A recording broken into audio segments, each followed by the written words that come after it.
गुजरात के वडोदरा शहर में सड़क हादसों का सिलसिला थमने का नाम नहीं ले रहा है। ऐसा ही एक हादसा अलकापुरी सर्किट हाउस निकट सामने आया, जहां श्रीराम चैम्बर के बाहर सड़क पर पार्क टू व्हीलर को एक कार चालक ने चपेट में ले लिया।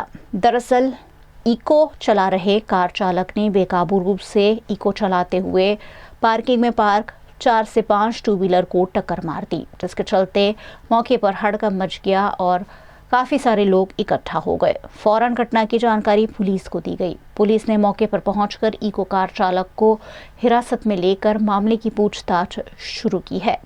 इस दुर्घटना में करीब से 4 से 5 टू व्हीलर क्षतिग्रस्त हुए हैं। एकदमથી મેં નીકળ્યો હતો, આ ઇકોવાળા એકદમ ડિવાઈડરની સાઈડ હતું ને એકદમથી અહીંયા રાઈટ સાઈડ દબાઈ દીધી ગાડી। તો અમારી ગાડીમાં સૌથી પહેલા બુલેટ માથરાઈ, મારી બુલેટનો આખો ટાયર ઊંચો થઈ ગયો હતો। પછી મેં દેખ્યો તો ગાડી કંટ્રોલમાં આવી ગઈ, બુલેટ તમે પડ્યા નહીં, એના લીધે મેં બચી ગયો। પછી મેં એકદમથી પાછળ દેખ્યું ને તો એ આખા નશામાંની હાલતમાં એવું લાગતું હતું, પણ એવું કહે છે કે મને ચક્કર આવી ગયા હતા। હવે એના મોઢામાંથી ડ્રિંકનો તો કંઈ સ્મેલ નથી આવતો, હવે ગમે તે બીજો કંઈ નશો કર્યો તો આપણને ખ્યાલ નથી। અને મેં પાછળ વળીને દેખ્યું ને આખો આમ થઈ ગયો હતો, મતલબ નીચે પડી ગયો હતો।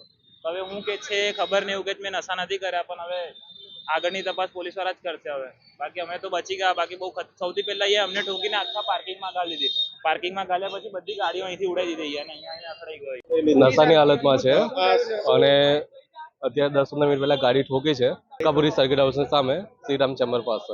ઇકો ગાડી છે, ફૂલ સ્પીડમાં આવીને ગાડી ઠોકી છે અને અહીંયા ડેમેજીસ ખાસું બધું કર્યું છે। હું અહીંયા શૂટિંગમાં આવ્યો છું અને અહીંયા આવતો મને ચક્કર આવી ગયું। અહીંયા જ આવશે એટલે ગાડી બ્રેક કરવા જો મારાથી બ્રેક થઈ નહીં અને અહીંયા આવીને ભટકાઈ ગઈ। આ બાઈકો જોડે કોઈ નથી, તબિયત નરમ છે, બીજું કશું। એટલે મને સિક્કલ જોઈને એમ કહે છે, બાકી મેં નશો નહીં કર્યો।